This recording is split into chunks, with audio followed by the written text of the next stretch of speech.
Você falou a respeito de ações no mundo espiritual, quer dizer, espíritos malignos que vão em determinado lugar para plantar um medo. Como vocês veem isso? Igual eu vejo, por exemplo, minha mãe, coitadinha, ela era assim, ela tinha medo. Começasse a trovejar, por exemplo, ela batia, chegava a fazer assim, batendo os joelhos uns nos outros. Elevador, ela não entrava de jeito nenhum. Então, Satanás, ele quer nos oprimir. A verdade é essa. Ele quer nos oprimir. E uma das maneiras de oprimir o ser humano, os filhos de Deus, é impondo neles o temor, porque ele enfraquece a pessoa. E a pessoa enfraquecida, é mais fácil para ele trabalhar com ela, né? Ô, Lu, será que nós não estamos espiritualizando mais medo? Não. Também não. Tudo parece que medo é tudo espiritual? Não tem uma coisa que é da natureza do ser humano? Pois é, então, medo são patológico. esses dois aspectos. Existe esse aspecto da desorganização que existe em nós por causa da queda. E esse medo, ele é até muito proveitoso em situações que levam a pessoa a não se arriscar. Situações de risco. Então, o sujeito, ele tem medo do mar. Isso é muito bom. Piscina. Puxa vida, eu não vou nadar até muito distante da praia para eu não correr o risco de afogar. Isso é ótimo. Eu já moro em Belo Horizonte por causa disso. Eu não vou acelerar o carro. Imagina um jovem, eu não tenho medo. E ele acelera o carro a 160, 180 numa curva. Será que isso é coragem? Ou será que isso é burrice? Prudência. Será que isso é estultícia? Prudência, é estultícia. É estultícia. Aquele medo que a pessoa tem, que leva a agir com prudência, é um medo bom. O medo que a criança tem de colocar o dedo na tomada depois que ela tomou um choque, opa, esse é um medo muito bom. Então, o cara que anda na rua, igual a gente vê aqui em Belo Horizonte, o cara anda na rua ao invés de andar na calçada, isso não é medo, isso é imprudência. Imprudência, às vezes. Não é falta de medo, não é coragem, é imprudência. Ele não é mais crente por causa disso. O piloto disso. de moto, o motociclista, ou talvez nesse caso seria o motoqueiro, que pilota imprudentemente e cheio de velocidade, isso não é coragem, isso é estultícia. Então, existe um medo que traz cautela, traz prudência, traz equilíbrio. E naturalmente, por causa desse estado do mundo onde nós vivemos. Não vivemos num mundo bom, nós vivemos em um mundo mau. Nós vivemos em um mundo que ainda está debaixo de uma maldição. E catástrofes acontecem, assassinatos acontecem, porque ainda vivemos nesse mundo. Então, não há como dissociarmos essa desordem que nós temos no nosso coração interior por causa da situação do mundo que também está em desordem. Então, não é esse medo, eu entendo que não é ruim, ele é benéfico. Mas existe o medo de opressão maligna. Isso existe também. É a pessoa entrar num determinado lugar e, de repente, do nada, ela fica arrepiada, desesperada e começa a ter fobia. Do nada. Então, em geral, essa situação desse medo, que seria demoníaco ou opressivo, é um medo que acontece do nada. De repente, um medo sem razão. Em um momento assim, a pessoa está bem, no outro momento, do nada, sem que acontecesse qualquer situação estranha, ela começa a se sentir. Nesse ponto, então, eu puxo outra coisa. Nós somos, o ser humano, nós somos um pouco programados. Por exemplo, uma prova simples. Muita gente tem medo de dentista. E ele tem medo de dentista por quê? Tem criança que nunca foi no dentista. Tem gente que nunca foi e tem medo do dentista. Fala a palavra e arrepia. Por quê? Pai e mãe ficam o tempo todo falando, nós vamos no dentista, mas você não precisa ficar com medo, não. Você pode ficar tranquilo. O dia que ele chega no dentista, ele já está programado para ter medo. Eu falo que a minha esposa é odontopediatra, então ela já chega com esse paciente lá, que a primeira coisa que tem que fazer é amansar ele, falar que o dentista não é um monstro, e tal, não sei o quê, que lá não vai acontecer nada, ninguém vai arrancar a cabeça dele e tal, aí ele fica calmo lá. Mas ele programa. Então, muita gente programa as pessoas antes. Pai e mãe programa, filho. Marido programa o outro, um amigo programa o outro. Falou, olha, não adianta, você vai chegar lá e você vai ficar com medo. Então esse cuidado também a gente deve ter para não programar as outras pessoas, sobretudo crianças, para terem medo. Pois é, olha, a situação de opressão das trevas, talvez um dos exemplos bíblicos assim, mais claros seja o da prisão de Jesus. E é interessante que João, ele faz a menção das trevas, e era noite. A falta de luz. E o João, no Evangelho, ele usa muito desse paradoxo, dessa dicotomia, luz e trevas e por aí vai. Então, quando ele vai falar da prisão e da morte de Jesus, ele usa essa expressão. Quando Judas saiu, ele diz, era noite. E Jesus fala, agora é a hora das trevas. E, de repente, aqueles discípulos de Jesus, pescadores, gente bronca, acostumada a tempestade, com espada. Noites e tudo, E, de repente, eles fogem. Então, percebe-se aí que o ambiente ali não era um ambiente comum.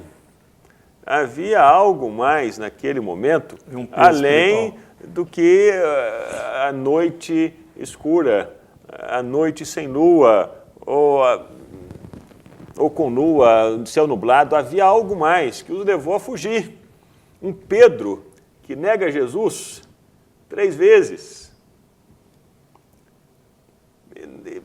Existe um outro contexto aí, espiritual. E Jesus havia falado, Pedro, Satanás reclamou você para peneirar você.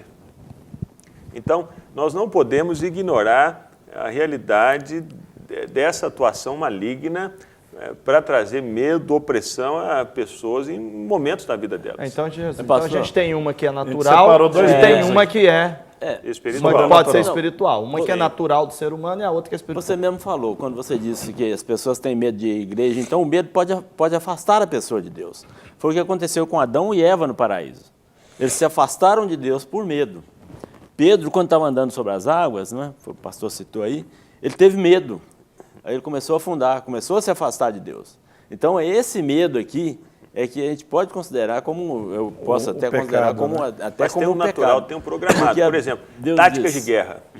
O que às vezes se usa nessas estratégias de guerra? Antes de invadirem um país, eles inundam o país de panfleto. Essa batalha primeiro na consciência, na mente, e trazendo informações, olha, o nosso exército está assim, está desse jeito, olha, o seu governo está assim, está desse jeito, para tentar trazer esse clima de medo. Aí é o medo programado, para que quando alguém promoveu aquilo deliberadamente, haja a invasão do país, as pessoas já não ofereçam resistência. Então, existe isso também. E não pode ser ignorado. Então, a gente não pode espiritualizar tudo, mas a gente não pode secularizar tudo, racionalizar tudo. Você tem um medo natural, que é fruto da desconstrução da queda. Você tem um medo que pode ser programado, a pessoa vai lá e amedronta, outra de propósito. Então existe Mas tem o medo opressivo, que é o medo espiritual. Esse medo que é a falta de fé. que é a falta de fé, que é a incredulidade, que é aquilo que afasta de Deus. E como vamos vencer os dois? Isso que eu quero falar com vocês. Vamos lá. Né? Porque o tema do bate-papo é como lidar com o medo. Isso. Acho que a gente já fez um bom raio-x do medo. Então eu queria ouvir de vocês agora o que a Bíblia nos dá de dicas ou direções para vencermos esse medo. Olha, o medo, por exemplo, de opressões, a gente deve orar e buscar Deus. Por exemplo, eu me lembro de uma ovelha minha lá, numa cidade há muitos anos, ela liga para a gente, olha, pastor, aqui a nossa casa está batendo panela, está voando panela, está batendo porta, está aquilo, estava um caos, coisas passando, voando Casa na do casa Magneto. dela. E ela preocupadíssima com isso. O que está acontecendo? Ela era recém-convertida e essas coisas estavam acontecendo. Não tenha medo se acontecesse na sua casa. O que era, na verdade? Demônios. Ela era uma pessoa que, antes de se converter, era uma pessoa comprometida com espíritos malignos. O que aconteceu? Quando ela se converte, estava ela lendo a Bíblia e orando, os demônios que ela tinha trazido para dentro da casa dela estavam furiosos. E começaram a tentar atormentá-la pela madrugada. E ela não conseguia ficar dentro da casa. Liga para nós, vamos lá, eu, minha esposa, outros irmãos, oramos na casa, ungimos os umbrais das portas, as janelas, retiramos muita coisa de dentro da casa dela, comprometido com as trevas, imagens, coisas que não condiziam com a nova visão que ela tinha bíblica da fé em Deus. E a casa dela foi liberta. Foi liberta. Então, uma ação com oração, a gente expulsou aquele medo e hoje ela não tem mais problema nenhum. Entrava na casa, então na casa acabou o medo. Quer dizer, as trevas estavam oprimindo ela.